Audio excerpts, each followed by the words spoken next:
Hello बच्चा party, क्या हाल चाल।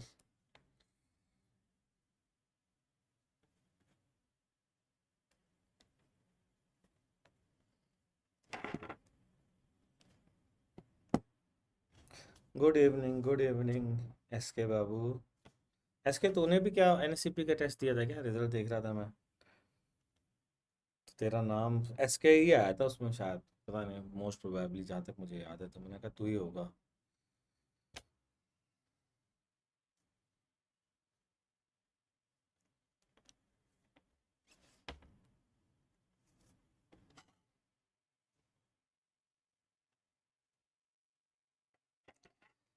तो कैसे चली पढ़ाई लिखाई? कुछ कर रहे हो नालायक हो कि बंद कर दी पढ़ाई लिखाई करना? पढ़ते लिखते रहो। हाँ, एस के बाबू ने टेस्ट दिया था। ओके, तो एस के तू प्लस का सब्सक्रिप्शन है, ले रखा है, या उस टेस्ट को कल परचेस किया था? टेस्ट सीरीज को प्लस का सब्सक्राइबर है या टेस्ट सीरीज को परचेस किया था?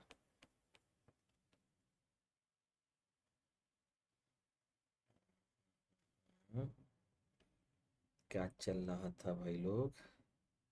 अच्छा, मैंने क्वेश्चन दिए थे बढ़िया बढ़िया।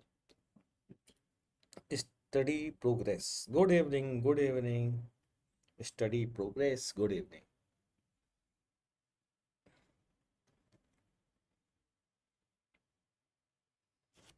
अच्छा, ओनली टेस्ट सीरीज ज्वाइन की थी, ओके।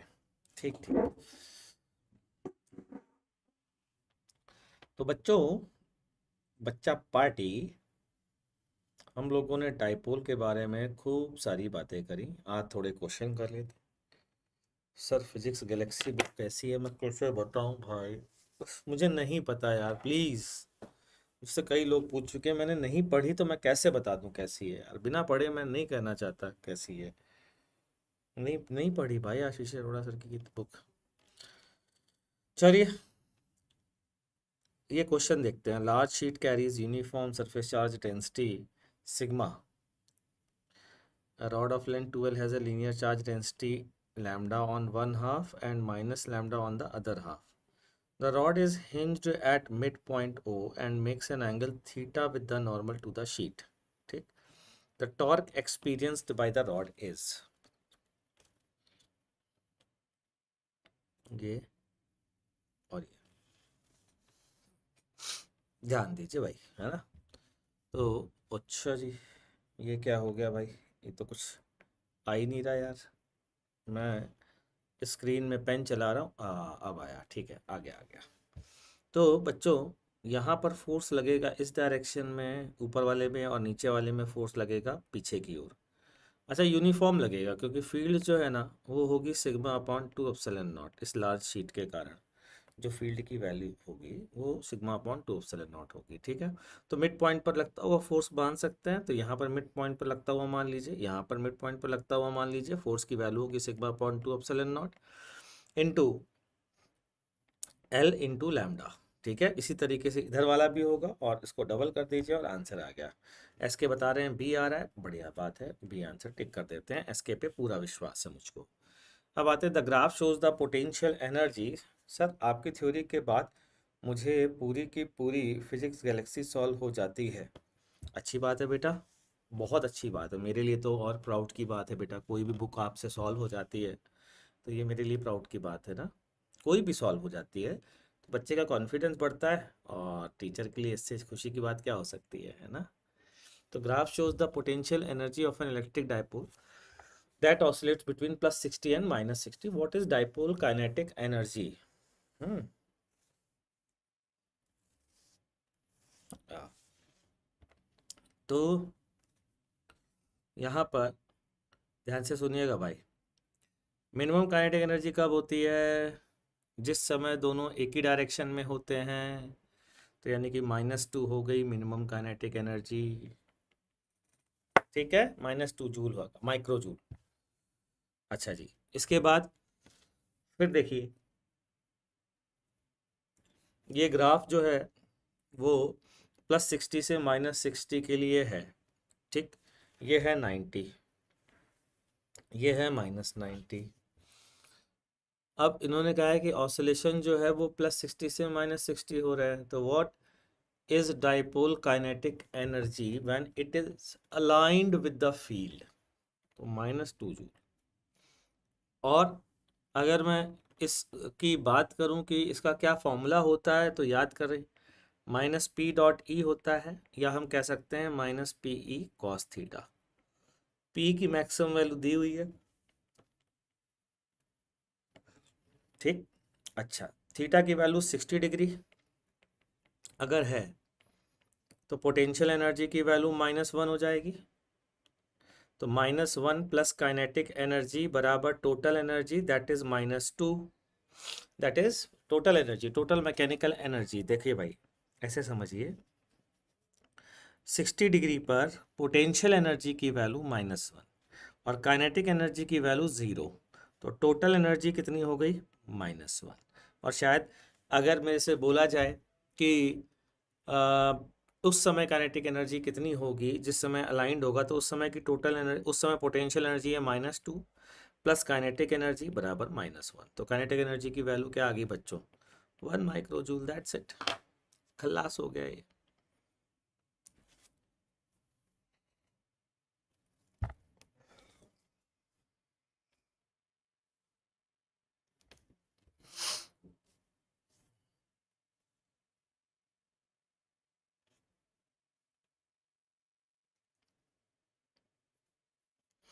हम्म, ये क्या हो गया भैया?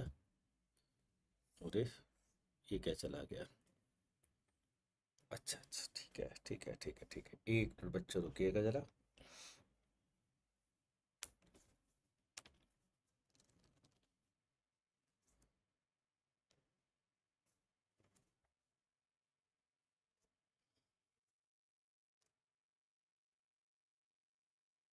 हम्म, बच्चों 1 मिनट का समय दीजिएगा, कुछ गड़बड़ हुआ है, मैं जरा ये देख लूँ।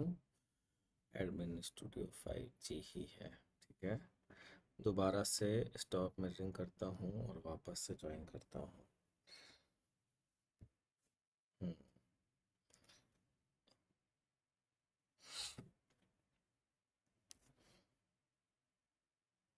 1 मिनट बच्चों, रुकिएगा कुछ।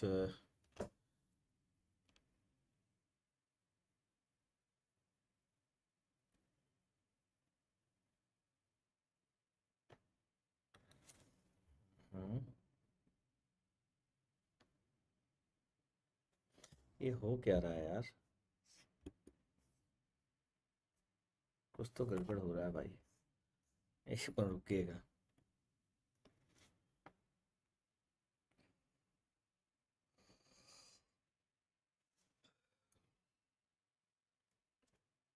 अब ठीक हो गया। चलिए साहब, आजकल जो है ना, एप्पल की जो अपडेट्स आई हैं वो बिल्कुल बकवास है। चलिए हम आगे बढ़ते हैं।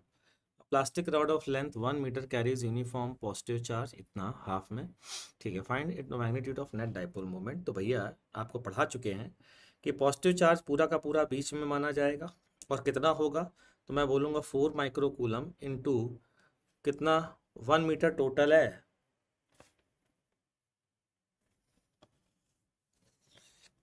देखो, है 1 मीटर की नहीं है, तो ये हाफ मीटर होगा बच्चों, चेक कर लो। तो 4 इंटू हाफ, और ये वाला बोलो, ये भी हाफ है, तो ये -4 इंटू हाफ होगा, लेकिन इसके सेंटर पे रखना होगा ना बच्चों। तो इसके सेंटर पे मैंने रखा 2 माइक्रो कूलम, और इसके सेंटर पे रखा -2 माइक्रो कूलम। बच्चों ये डिस्टेंस बताए कितनी हो गई? हाफ। देख लीजिए, हाफ ही होगी। डाइपोल मोमेंट की वैल्यू आ गई, खत्म। चेक कर लीजिए, कोई डाउट आए तो पूछ लीजिए भाई।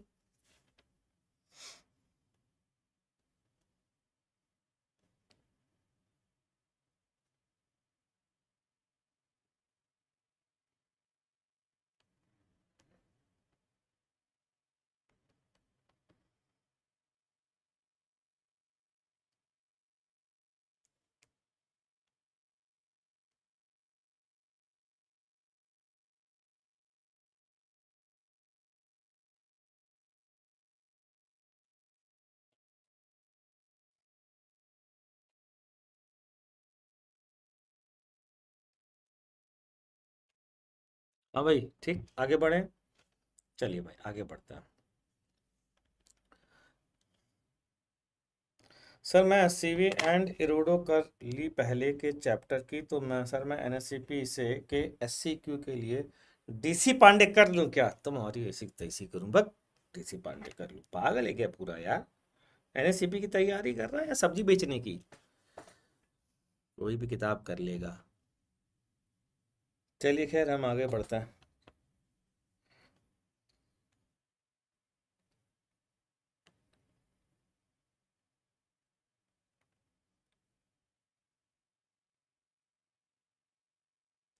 तो एससीबी इरोडो कर ली तो किसी कोचिंग का मटेरियल कर लेना यार।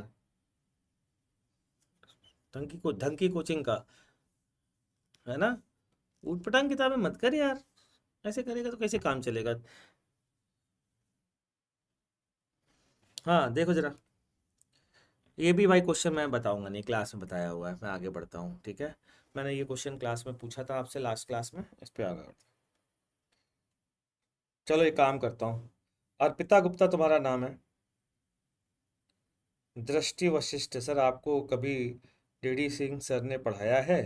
दृष्टि वशिष्ठ, डीडी सिंह सर ने एक, हाँ हाँ, मुझे कानपुर में उन्होंने पढ़ाया था केमिस्ट्री। हालांकि मेरी केमिस्ट्री बहुत ख़राब थी, उसमें सर का कोई योगदान नहीं है, लेकिन पढ़ाया था सर ने। मतलब 2 क्लास या 3 क्लास, भैया पता नहीं, मुझे याद तो नहीं है, लेकिन पढ़ाया था।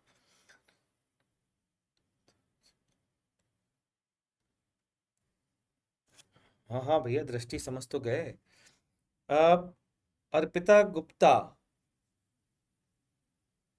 की बात से मुझे ये लग रहा है, बाकी बच्चे बताइएगा, क्या एनएससीपी के लिए कुछ एक क्वेश्चन बुकलेट टाइप की बना करके डाल दूं क्या अपने उसमें लैंडिंग पेज में? जो एनएससीपी का अनअकैडमी का मैंने लैंडिंग पेज पे वीडियो बनाया है, उसमें डाल दूं क्या?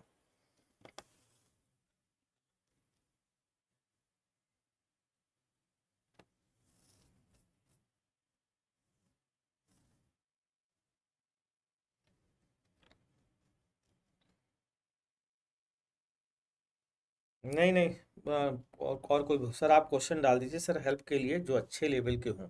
डाल दूंगा बेटा, बिल्कुल डाल दूंगा, चिंता मत करो, ठीक है? मैं डाल देता हूँ, आपकी प्रॉब्लम सॉल्व करता हूँ।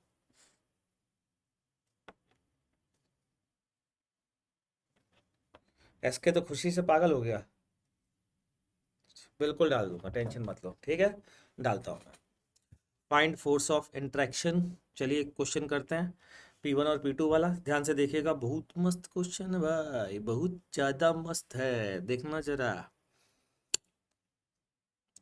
तो पहला क्वेश्चन ये था, ठीक है? यहाँ से इस डायपोल की फील्ड r डिस्टेंस पे रखा है -q, और r प्लस d डिस्टेंस पे रखा है +q। इसके कारण फील्ड का फॉर्मूला होता है बेटा, क्या होता है पता है आपको? 2kp/r³।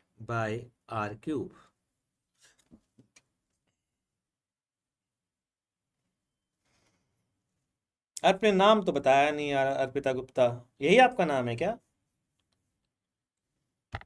टेलीग्राम चैनल पे ही डालूंगा, लैंडिंग पेज पे डालूंगा, टेलीग्राम चैनल पे भी डाल दूंगा। और बताइए, ठीक खुश?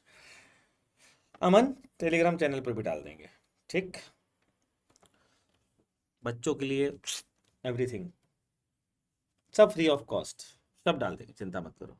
अच्छा सुनो, जेई के तुम लोग ना मेंस के लिए पीवाईक्यूज खरीदना नहीं। जो मैं जेई की लैंडिंग पेज, जेई के भी लिए भी एक वेबसाइट ला रहा हूँ, मतलब लैंडिंग पेज ला रहा हूँ, उसमें सब फ्री ऑफ कॉस्ट डाल दूंगा, सब टॉपिक वाइज, पेपर वाइज, हर तरीके से डाल दूंगा, वहीं से लेना। टॉपिक वाइज भी डाल दूंगा। तो बच्चों, इस डाइपोल के कारण आर डिस्टेंस पर फील्ड, इस डाइपोल के कारण आर डिस्टेंस पे फील्ड का फॉर्मूला पता है? तो -q वाले पे जो फोर्स लगेगा, अगर मैं उसे एफ आर बोलता हूँ, तो +q वाले पर -fr बोलता हूँ, तो +q वाले पे FR+d लगेगा। बस आर की जगह R+d आ जाएगा, और माइनस की जगह प्लस आ जाएगा। ठीक है, इन दोनों को सम करूंगा। ठीक है, मैं कहता हूँ डी से डिवाइड कर दो, डी से मल्टीप्लाई कर दो।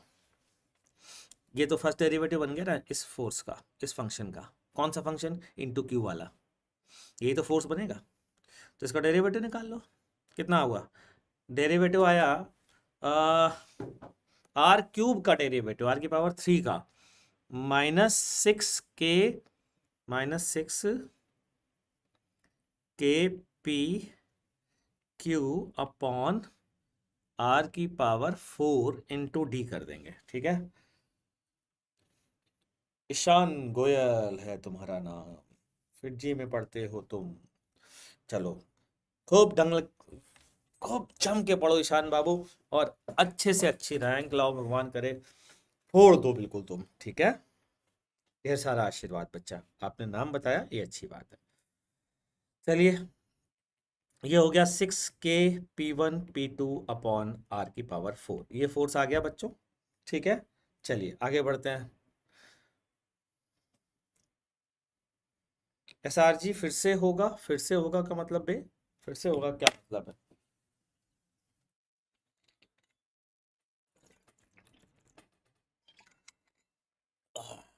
ठीक है, P1 और P2, ये बहुत अच्छा क्वेश्चन, ध्यान रख लेना। इस क्वेश्चन के जेई में आने की संभावनाएं प्रबल है बच्चों, पहले बता रहा हूं। ये है P1, ये है P2। क्या करेंगे? करेंगे ये कि इसके कारण थीटा एंगल पर फील्ड निकालेंगे। इसके दो कंपोनेंट आएंगे, एक इधर आएगा और एक इस साइड आएगा, उसके कारण से प्लस के ऊपर फोर्स निकालेंगे। फिर इधर आते हैं, इसके कारण यहाँ पर फोर्स निकालेंगे।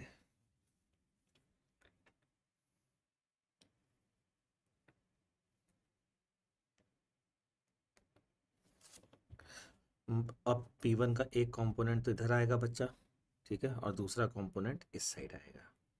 अब होगा क्या, इनके रिजल्टेंट फोर्स अगर मैं निकालने बैठूंगा तो आपको दिख रहा होगा कि resultant force minus Q charge है, लेकिन ये ध्यान रख लेना, ये माइनस क्यू है, ये प्लस क्यू है, ये फील्ड का डायरेक्शन जरूर है भाई। एक डायपोल का डायरेक्शन ये होगा तो डायपोल के अलॉन्ग फील्ड हो गई, एक परपेंडिकुलर कंपोनेंट होगा इस साइड तो फील्ड अपोजिट हो गई। तो फोर्स तो माइनस क्यू पे अपोजिट आएगा ना, इधर और इस साइड आएगा। इनका रिजल्टेंट निकालेंगे तो साफ दिख रहा है किधर आएगा रिजल्टेंट, बिल्कुल साफ, आराम से देखो, चेक करो, बढ़िया से दिख रहा है किधर आएगा। अरे भैया, ये वाला कंपोनेंट इसको कैंसिल कर देगा, हॉरिजॉन्टल वाले को कर देगा कि नहीं, चेक करो, फिर से बताता हूँ। ये आ गया। अच्छा, ये एक काम करते हैं, फील्ड लिख ही लेते हैं ना, ये एंगल थीटा लेते हैं, ठीक। ये वाला कंपोनेंट कितना होगा, P1 कॉस थीटा, तो यार फील्ड कितनी होगी, 2k p1 cos theta by R cube. ये वाली फील्ड बोलो k p1 sine theta by R cube, ठीक। इसी तरीके से इधर वाली फील्ड देखते हैं, इस साइड वाली फील्ड ये वाली कितनी होगी, ये होगी 2k p1 cos theta by R cube, लेकिन फोर्स जो है इसके अपोजिट लगेगा बच्चों, इस साइड, क्योंकि माइनस क्यू चार्ज है, ठीक है। और इसी तरीके से अगर ये मैं कहता हूँ P1 का ये कंपोनेंट P1 कॉस थीटा है, तो ये वाला P1 साइन थीटा, इसके कारण फील्ड इस साइड आएगी कि नहीं आएगी, मैं ये कहना चाह रहा था, ठीक। अब मैं कहना चाहता हूँ कि ये वाली फील्ड अपोजिट हो जाएगी, क्योंकि निगेटिव चार्ज है, फोर्स की अगर बात करें, और इसके अपोजिट ये वाला फोर्स हो जाएगा, ठीक। सही है। मैं ये कहना चाहता हूँ कि इतनी मेहनत करने से अच्छा भी एक दिमाग में तरीका आ रहा है, पता है क्या सर? उस फॉर्म में सिर्फ स्पेशली मेंशन करा है कि सिर्फ 12 वालों को फिल कर सकते हैं, ड्रॉपर नहीं दे सकते सर जी टेस्ट को। अभी आपने वीडियो में मेरी बात करी थी, high weightage 12 topic, high weightage 12 topic तो वही है यार, देखो एक बार मैं निकाल के दे दूंगा, चिंता मत करो सर। सर जी टेस्ट फिर से होगा, करा देंगे यार, करा देंगे, चिंता मत करो, ठीक। मेरा दूसरा तरीका देखो, फिजिक्स पे पढ़ने में ध्यान लगाते हैं, थोड़ी देर क्वेश्चन नहीं देखूंगा मैं, ठीक है। तो कमेंट सेक्शन पे ध्यान नहीं दे पाऊंगा, अभी ध्यान दीजिएगा। ये है डाइपोल, ये है P1, ये है P2। दूसरा मेथड देखिएगा, वो थोड़ा कॉम्प्लिकेटेड हो रहा था, हालांकि कहीं कुछ पर्टिकुलर जगह पे उससे बच नहीं पाएंगे, लेकिन जहाँ बच सकते हैं, न्यूटन्स थर्ड लॉ लगाइए, न्यूटन्स थर्ड लॉ। P1 के कारण P2 मत निकालिए, P2 के कारण P1 निकालिए, आसान आएगा। कि कैसे, देखिए देखो, परपेंडिकुलर है ना, ये वाली फील्ड होगी k p2 bye R cube, और ये वाली फील्ड होगी नीचे की ओर k p2 upon R plus D cube. यहाँ पर प्लस चार्ज है तो यहाँ इसी साइड फोर्स लगेगा, यहाँ माइनस क्यू चार्ज है तो फोर्स ऊपर लगेगा। कौन सा फोर्स ज़्यादा होगा, प्लस क्यू वाला या माइनस क्यू वाला, प्लस क्यू वाला। तो मैं लिखूँगा k p2 upon R cube into Q, minus K P two upon R plus D का होल क्यूब इंटू क्यू। इसको फिर डेरिवेटिव वाले तरीके से कर सकते हो, है ना, कि कैसे, कि नीचे डिवाइड कर दो किससे, डी से, और मल्टीप्लाई कर दो डी से। तो ये ध्यान से देखिए, F R minus F R plus D upon D tending toward zero into D बन गया ना। ये क्या चीज़ है आपको पता ही है, तो लिख दीजिए इसकी वैल्यू कितनी आएगी। इसकी वैल्यू आएगी 3 k P two Q D upon R की पावर 4। ये आ गया फोर्स, ये है P1, तो 3 k P1 P2 upon R की पावर 4, ये आंसर आ गया।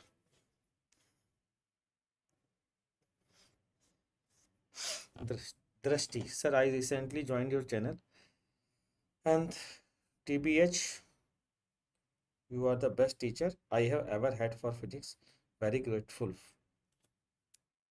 धन्यवाद तहे दिल से दृष्टि, आपका तहे दिल से धन्यवाद। दृष्टि बेटा, आप कहाँ पढ़ती हैं?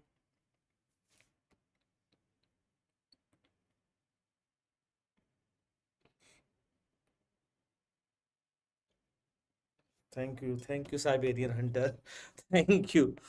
चलिए अच्छा लगता है।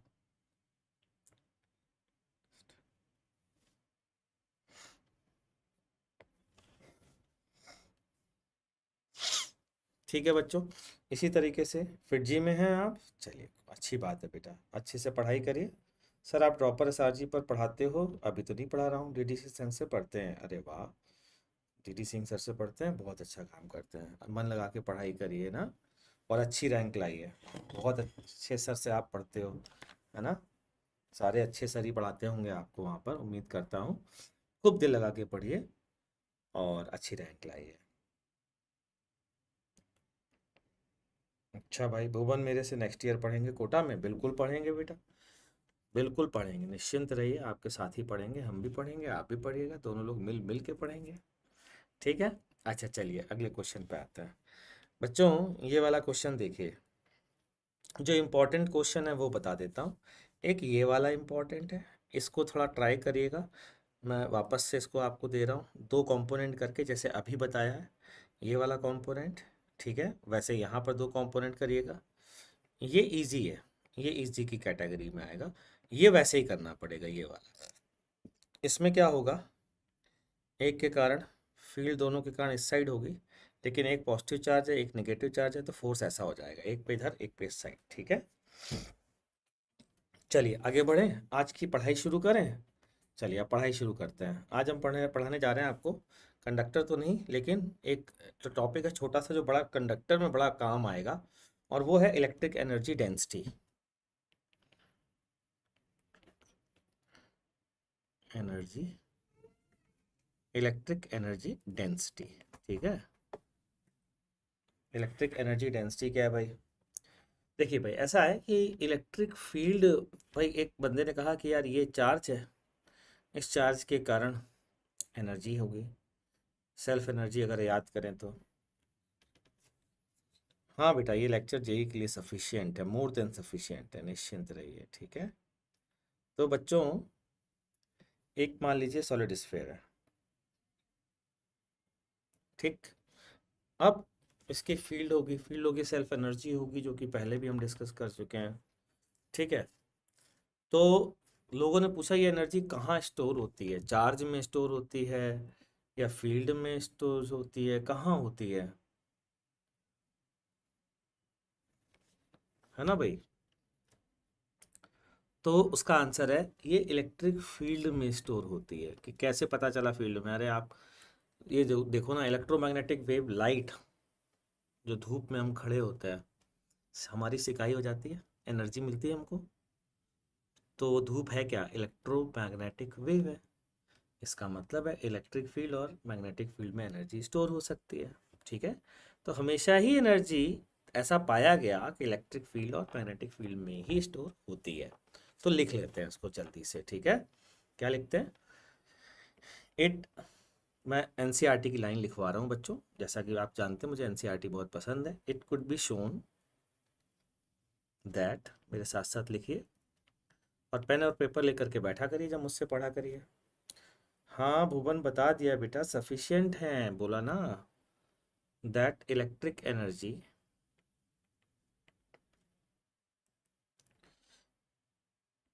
is stored in the electric field, in the electric field,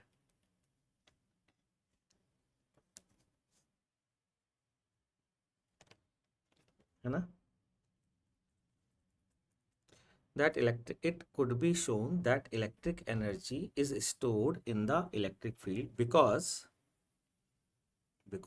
in general field can exist without electric charge, without electric charge, and may propagate in space in the form of electromagnetic wave,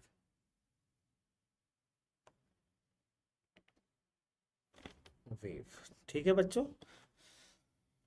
energy charge में store नहीं होती है, energy electric field में store होती है, ठीक है। Now the value of energy density,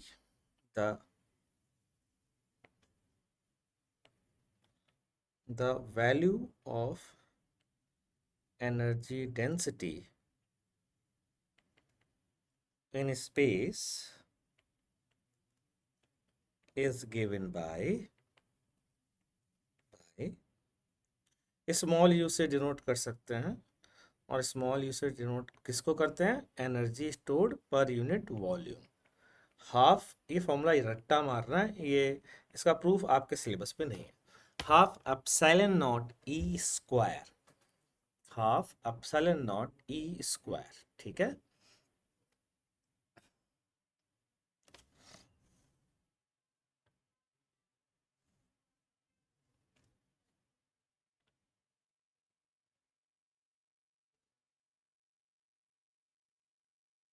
ठीक बच्चों, इसका एक एग्जाम्पल लेते हैं। For example self energy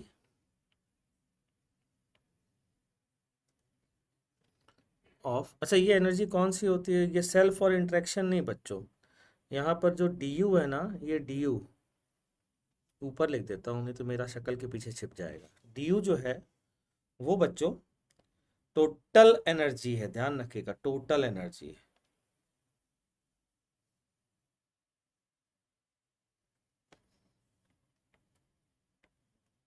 total energy,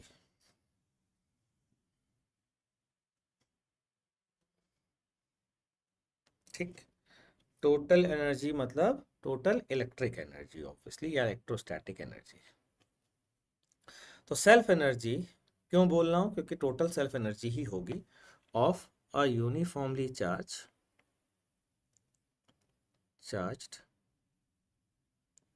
thin spherical shell, spherical shell.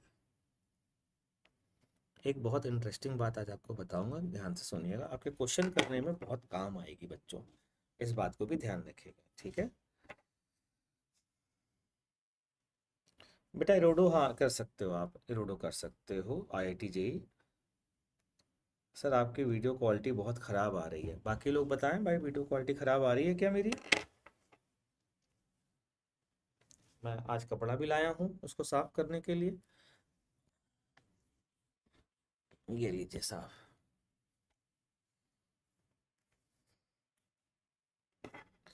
हाँ भाई, ठीक है। तो ध्यान से सुनिएगा, ये है वो शेल जिसके कारण हमको एनर्जी निकालनी है।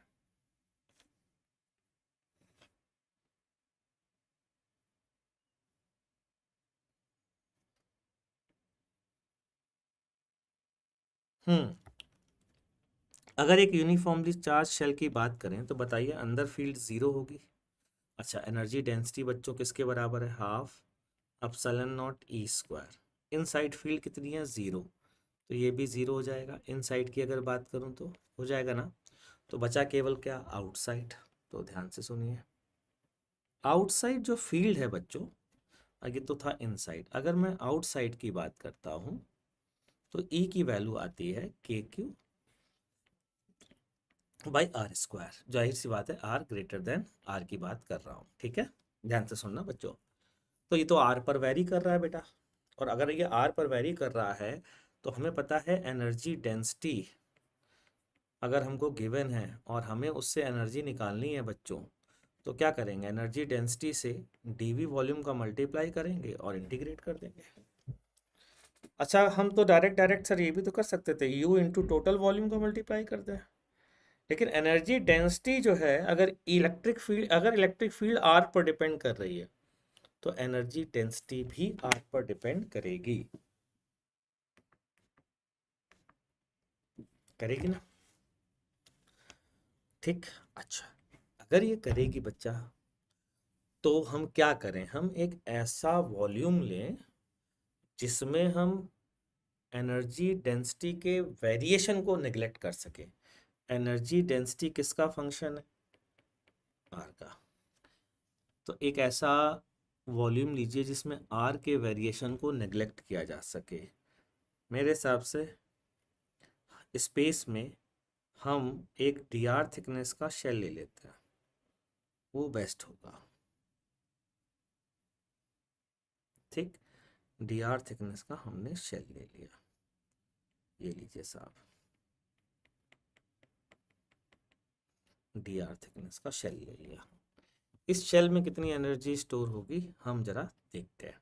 तो हमने कहा half epsilon not E square, E square का मतलब क्या हो गया, K square Q square upon R की पावर 4, ठीक है। इसका वॉल्यूम बोलिए 4 pi R square D R. इसको इंटीग्रेट कर दीजिए। अब जब आप इसको इंटीग्रेट करेंगे तो जो रिजल्ट आएगा वो बड़ा इंपॉर्टेंट है। ये आता है के क्यू स्क्वायर बाई 2, ठीक है, 1 बाई आर, और लिमिट आती है आर इनिशियल से आर फाइनल, जो कि यहाँ पर क्या होगी बच्चों, अगर ये रेडियस कैपिटल आर है तो यहाँ से लेकर के इनफाइनाइट तक फील्ड है, तो आर इनिशियल क्या होगा, आर इनिशियल होगा आर, और आर फाइनल क्या होगा, ये होगा इनफाइनाइट। तो डाल दीजिए भाई मतलब इसका मॉड ले लीजिएगा बाद में, ठीक है। तो आप चेक करेंगे 1 बाई इनफाइनाइट तो हो जाएगा 0, तो के क्यू स्क्वायर बाई 2r। मेरा कहना ये है बच्चों, आप ये फॉर्मूला जरूर से याद रखिएगा, टोटल एनर्जी का due to spherical symmetric electric field जब भी आए, चाहे वो स्फेरिकल शेल हो के बाहर हो, चाहे एक पॉइंट चार्ज के बाहर हो, चाहे वो एक सॉलिड स्फीयर के बाहर हो, हमेशा ये ही काम आपको करना पड़ेगा, ठीक बच्चों, क्लियर हो गई बात। अच्छा जी, अब आगे बढ़ते हैं। अगली कहानी है कि सर इसका क्या फ़ायदा है। चलिए हमने कैलकुलेट कर भी ली, ये है कौन सी एनर्जी, तो मैंने कहा यार ये टोटल एनर्जी है। क्या है, टोटल एनर्जी। लेकिन अगर मैं एक शेल की बात करूं तो इस शेल के लिए जो शेल मैंने दिखाया है बच्चों, ये शेल कि टोटल एनर्जी में इकलौता यही शेल तो है, आसपास कोई और दूसरा शेल तो है नहीं, तो ये टोटल एनर्जी इसकी सेल्फ एनर्जी ही तो कहलाएगी, इसलिए self energy of a uniformly charge thin spherical shell बोली गई है। क्लियर। अच्छा, अगला क्वेश्चन करते हैं अपनी बात को और बेहतर समझाने के लिए। अगला क्वेश्चन है self energy of a uniformly charged solid sphere, solid sphere uniformly charge, इसकी निकालनी है। जरा ध्यान दीजिएगा भाई, इसकी निकालना मुश्किल है कि कम है, देखते हैं बच्चों। अगर ये सॉलिड स्फीयर है, आर चार्ज रो ले लीजिए, और मान लेते हैं टोटल चार्ज क्यू है, दैट मीन्स क्यू बराबर 4 पाई 3 पाई आर क्यू इंटू रो होगा, ठीक है। अच्छा, ई इनसाइड का फॉर्मूला पहले याद कर लेते हैं, क्या था, ये था rho upon 3 epsilon not R, और ई आउटसाइड का फॉर्मूला अभी भी बच्चों के क्यू बाई आर स्क्वायर ही रहेगा। याद आया कुछ? और अगर ऐसा है तो हमारा जो इंटीग्रेशन, इसकी टोटल एनर्जी के लिए हमें यहाँ इलेक्ट्रिक फील्ड अंदर ज़ीरो नहीं है, इस बात का ध्यान रखिएगा। तो यहाँ पर हम टोटल एनर्जी के लिए पता क्या करेंगे, हम बताते हैं आपको क्या करेंगे। हाफ एप्सिलॉन नॉट ई इन का स्क्वायर इंटू डीवी, मतलब वो 4 पाई r² dr, ये अलग करेंगे। Half epsilon not E out का स्क्वायर इंटू डीवी, आर से इनफाइनाइट अलग करेंगे। मतलब मैं क्या कह रहा हूँ भाई, इंटीग्रेशन यहाँ से इनफाइनाइट तक करना था, अब दो पार्ट में ब्रेक किया, यहाँ से सरफेस तक और सरफेस से इनफाइनाइट तक। सर ऐसा क्यों किया? क्योंकि सरफेस से इनफाइनाइट तक यही फॉर्मूला रहेगा जो थिन शेल में था, यानी कि ये रिजल्ट वही आने वाला है। अरे वाह, ये तो मज़ा आ गया। तो ये आसान हो गया। हाफ एप्सिलॉन नॉट, अंदर फील्ड कितनी होगी, rho square upon 9 epsilon naught square, dV की वैल्यू 4 पाई r² dr, ठीक है, इनटू एक इसका r होगा बेटा r², तो ये बन जाएगा r⁴ plus half epsilon not, इसकी वैल्यू मैं लिखूंगा सीधा सीधा kq²/2r। बच्चों इसको सॉल्व करेंगे ना तो u की वैल्यू आती है 5/8 kq²/r। ठीक, देखो जरा कितनी आ गई, ये 0.6 kq²/r आ रही है, और वो कितनी थी, ये थी 0.5 kq²/r। एक है 0.5 kq²/r और दूसरी है 0.6 kq²/r। मतलब ये वाला जो भाई साहब है ना, ये भाई साहब, इन भाई साहब की वैल्यू है 0.1 kq²/r, क्योंकि बाकी की वैल्यू तो 0.5 kq²/r है, वो तो देख ही चुके हैं। ठीक है ना, बढ़िया चीज। तो वो 0.5 हो गया और ये 0.1 हो गया। तो कह सकते हैं कि सॉलिड स्फीयर में, स्फीयर के अंदर जो एनर्जी भरी होती है ना, उसकी 5 गुना एनर्जी स्फीयर के बाहर होती है, तभी तो 0.5 हो पाएगी। ये कंक्लूजन भी आप आज के बाद बोल सकते हैं, ठीक है। ध्यान रखिएगा, बड़े काम की चीज़ है भाई साहब। ठीक, चलिए लास्ट में एक इम्पॉर्टेंट चीज़, और वो ये कि प्रिंसिपल ऑफ सुपरपोजिशन की अगर मैं बात करूं बच्चा पार्टी, और मैं आपसे कहूं कि एक के कारण ये है Q1 चार्ज और इसके कारण फील्ड यहाँ पर R1 E1 है, और Q2 के कारण फील्ड यहाँ E2 है। ठीक है, तो आपको पता है फील्ड बराबर बच्चों E1 प्लस E2 होगी, ये पता है। बट टोटल एनर्जी के लिए, टोटल एनर्जी के लिए प्रिंसिपल ऑफ सुपरपोजिशन फॉलो नहीं होता। मतलब Q1 के कारण एनर्जी क्या होगी मैं बताता हूँ, half epsilon naught E1² dV का इंटीग्रेशन जहाँ जहाँ तक हो सकता है, ऐसे ही half epsilon naught E2² dV का इंटीग्रेशन जहाँ जहाँ तक हो सकता है। टोटल दोनों को ऐड कर दीजिए, ऐसा नहीं होगा। केवल Q1 के कारण ये एनर्जी, केवल Q2 के कारण ये एनर्जी, दोनों है तो दोनों को जोड़ दिया, उससे आंसर नहीं आएगा। क्यों नहीं आएगा बताता हूँ, देखिए जरा। ये बताइए नेट फील्ड तो ये होगी ना भाई, तो टोटल एनर्जी होनी चाहिए half epsilon not E1 plus E2 का होल स्क्वायर dV। तो टोटल एनर्जी की वैल्यू आती है हाफ एप्सिलॉन नॉट बच्चों E1² dV का इंटीग्रेशन, पता है क्या है, ये सेल्फ एनर्जी ऑफ 1 है, जब 2 नहीं था तो सेल्फ एनर्जी कहलाएगी ना भाई। ऐसे ही half epsilon naught E2² dV, ये क्या है, ये है सेल्फ एनर्जी ऑफ 2,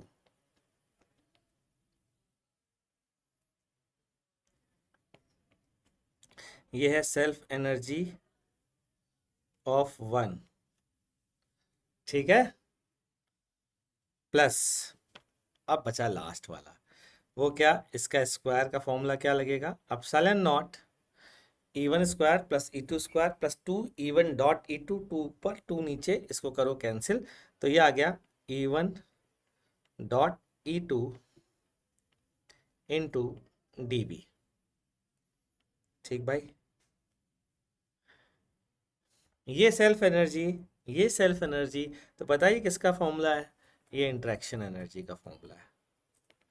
तो आज के बाद आप अगर एक के कारण फील्ड E1 है, एक के कारण फील्ड E2 है, दोनों चीज़ें रखी हैं, तो इंटरेक्शन एनर्जी का फॉर्मूला है क्या, वापस से लिखता हूँ, बहुत ही इंटरेस्टिंग सी चीज़ है ये। इंटरेक्शन एनर्जी बराबर होगी epsilon not integration E1 dot E2 into dv। Clear है जी बच्चों, समझ में आ गया? ठीक है, तो ये है इंटरेक्शन एनर्जी का फॉर्मूला।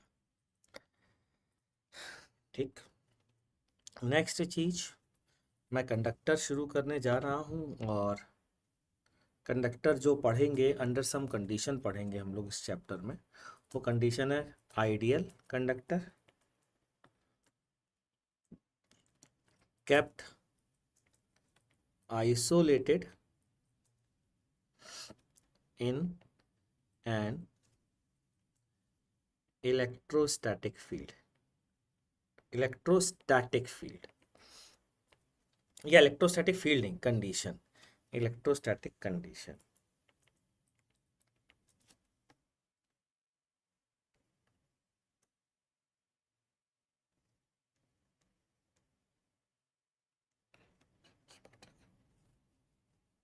नहीं, इसके बाद ग्रेविटेशन स्टार्ट होगा। सबसे पहले आइडियल कंडक्टर की डेफिनेशन लिखवा देता हूँ, ठीक है। आइडियल कंडक्टर्स आर मटेरियल और सब्सटेंस which have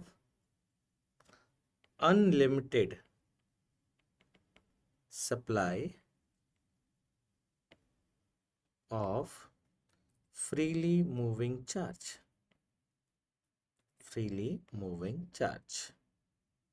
ठीक है जी, समझ में आ गई बात?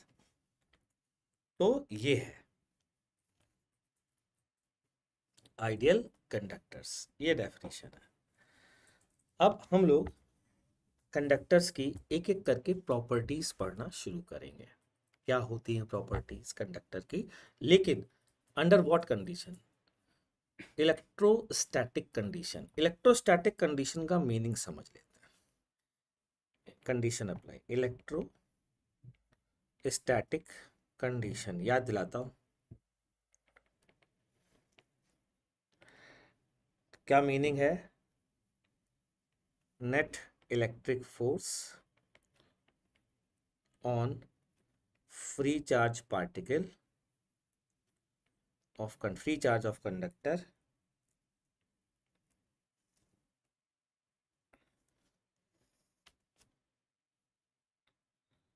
net electric force on free charge